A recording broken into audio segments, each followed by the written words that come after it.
तो संविधान लागू होने के पहले की विधि को लेकर के देखें तो इसका एक बहुत ही सिंपल सा एग्जांपल है और वो कौन सा है, ये है सायरा बानो केस। ठीक है, सायरा बानो केस। सायरा बानो केस जो है ये किससे संबंधित है, तो आपको पता होना चाहिए जो मुस्लिमों में मुस्लिम लॉ के हिसाब से वहां पे 3 तलाक वाली व्यवस्था थी ना, 3 तलाक की व्यवस्था,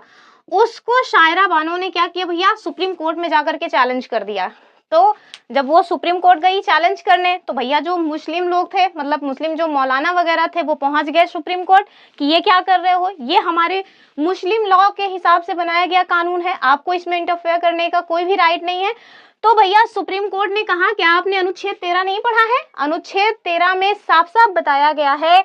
कि चाहे संविधान लागू होने की पहले की विधि हो या संविधान लागू होने की बाद की विधि हो, वो उस सीमा तक शून्य घोषित कर दी जाएगी जिस सीमा तक वो किसी भी नागरिक के फंडामेंटल राइट्स का उल्लंघन करे। तो आप देखिए 3 तलाक ये सीधे सीधे जो हमारा अनुच्छेद 21 है ना, आर्टिकल 21, जिसमें हमें गरिमापूर्ण जो जीवन जीने की स्वतंत्रता दी जाती है, गरिमापूर्ण जीवन जीने की जो हमें आजादी मिली हुई है, उसका उल्लंघन कर रहा है। कैसे उल्लंघन कर रहा है, कोई एक महिला भैया केवल इस बात की वजह से कि हमारा पति हमको केवल 3 बार तलाक तलाक बोल देगा और हमारी पूरी बनी बनाई जो गृहस्थी है, जो हमारा घर परिवार है, वो एक क्षण में उजड़ जाएगा, केवल इस डर की वजह से हमेशा डरी सहमी रहे, अपने मन की बात भी ना बोल पाए, ये कहाँ का राइट है, तो ये कहाँ से हमें गरिमापूर्ण जीने की आज़ादी दे रहा है। तो इस वजह से आप देखिए कि जो 3 तलाक वाला मामला है उसको सुप्रीम कोर्ट ने नल एंड वॉइड घोषित किया, यानी कि 3 तलाक को हमारे यहाँ बैन कर दिया गया। अब ऐसा नहीं है कि मुस्लिम लोग जो है मतलब तलाक दे ही नहीं सकते, नहीं,